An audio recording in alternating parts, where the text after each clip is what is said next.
संसार एक बगीचा है, मेरे प्रभु का बगीचा है।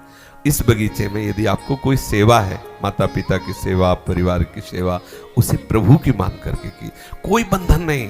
समझना, ये जो हम बहुत परेशान हैं, भगवत प्राप्ति अति कठिन है, ऐसा वैराग्य वैसा वैराग्य, केवल परिवर्तन करना है सोच का। सोच का केवल परिवर्तन है। हमें जितना लाभ इस माला चलाने से होगा ना, उतना ही लाभ उस किसान को होगा जो हर कदम पे राम राम बोलता है, कृष्ण कृष्ण बोलता है, हरि हरि बोलता है और किसानी कर। हमारा माला से ज्यादा उसका जोर होगा। एक वाराणसी, बैठ जाओ बच्चा, एक वाराणसी में विद्वानों की नगरी है। तो गांव का किसान मेहनत करके अपने बेटे को विद्वान और बड़ा तपस्वी एक योगी बने, इसलिए बचपन से पैसा भेजता रहा, उसको व्याकरण पढ़ाता रहा सब।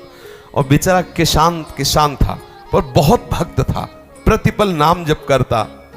अब बहुत वर्षों बाद उसका जब पुत्र आया तो उसने अपने घर में देखा तो देहात का सब तो हे भावना हुआ कि मेरे माता पिता क्या, मतलब ऐसा। तो माँ ने कहा पिता तो यमुना पार खेत में, वो मड़नी देहात में कहते, गेहूं की जो फसल परिपक्व हो जाती है उसमें जो दाने निकाले जाते हैं तो पहले बैल से निकाले जाते थे, ऐसे फैला दिए गए, ऊपर बैल चला दे, वो कई दिनों में 15-20 दिन में फिर कहीं वो भूस और गेहूं अलग अलग हो। अब तो 1 घंटे में, वो थ्रेसर में पहले सब नहीं था, तो उसे देहात में मड़नी कहते थे। बैलों के द्वारा उसे कचरा के फिर अन्न निकाला जाता। तो उन्होंने कहा कि फिर पिताजी को सूचना कर दो कि मैं आया हूं। तो उनका बच्चा, सूचना करने के लिए तो हमें दूसरी तरफ से जाना पड़ेगा और सीधे तो सामने ही है, और उनको तैरना आता, मुझे तो तैरना आता नहीं।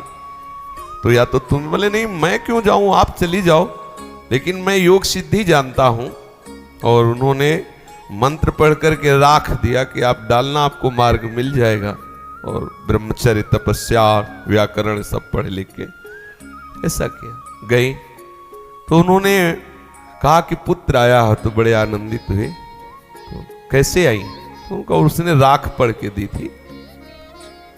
अब जाऊं कैसे? तो भूस दे दिया, कहा राम राम राम राम, ले इसको डाल दे। तो जब आई तो भूस डाल के आई, तो वैसे ही हुआ। अब जब आई तो लड़के से कहा कि पिताजी आ रहे। पिताजी सब ऐसे रज लगी, सब भूस लगाओ तो करके आ रहे। तो उसने प्रणाम नहीं किया, कहा नमस्कार, ऐसे दूर, मतलब आचार्य है तो नमस्कार। तो हंस दिए, उनके लिए तो बच्चा है ला, हंस दिए। तो उन्होंने कहा पिताजी हंसे क्यों? बोले बच्चा हम तो तुमने पढ़ाने लिखाने के लिए भेजा था, लेकिन तुम तो मूर्खता पढ़ के आए हो। विद्या विनयम ददाति, तुम्हारे अंदर विनय नहीं है, इसका मतलब तुमने विद्या का अध्ययन नहीं किया। बोले कैसी बात, किसी भी शास्त्र से कुछ? बोले ये अहंकार है, विद्या नहीं। विद्या का प्रभाव है, वो नम्र और विनयशील हो जाता है। ये शरीर तुम्हारा पिता है और तुम नमस्कार बोल रहे हो, ना तो झुककर मस्तक रखना। ना ये तुम्हें लग रहा है ना कि पिता गंवार है, किसान है, और मैं विद्वान व्याकरण पढ़ा, लेकिन इसी किसानी और इसी गंवारपने से तुमको विद्वान, तुम्हें विद्वान बनाया, तुम्हें वहां भेजा, तुम्हें इतना पता नहीं। तो उन्होंने कहा माताजी से कि माताजी जाने के लिए तो हमने राख दी थी, आई कैसे? बोले पिताजी के भूस देने से। तो उनका पिताजी आप में ऐसी कौन सी शक्ति आई, हमने तो मंत्रों का अनुष्ठान किया है। बोले बेटा सच्चाई से भगवान के द्वारा दी हुई किसानी करता हूँ, आए हुए धन से, अन्न से, संतों अतिथियों का सेवन करता हूँ, नाम जप करता हूँ। मुझे उसके प्रताप से सब पता है कि तू क्या सोच रहा है, क्या करके आ रहा है, सारी सिद्धियां उसको प्राप्त हो, किसान है। श्री रैदास जी महाराज माला लेके कभी नहीं बैठते थे, वो अपने कार्य में रहते थे। उनके चरित्र को पढ़ लो, बड़े बड़े सिद्धों के भी दिमाग ठंडे कर दिए अपनी सेवा पद्धति से, अपनी सेवा। तो जिसको जो सेवा है, वो एक गृहस्थी की अपनी सेवा करता हुआ भजन करे।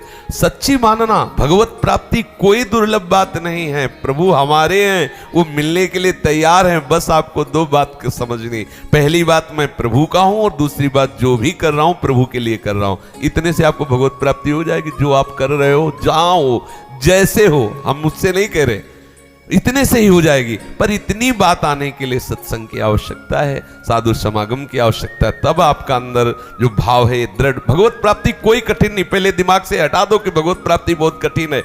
कठिन वो होती है जो हमारा ना हो। प्रभु हमारे हैं, प्रभु हमारे, मेरे हैं, मेरे और प्रभु के बीच में बिल्कुल अंतराय नहीं।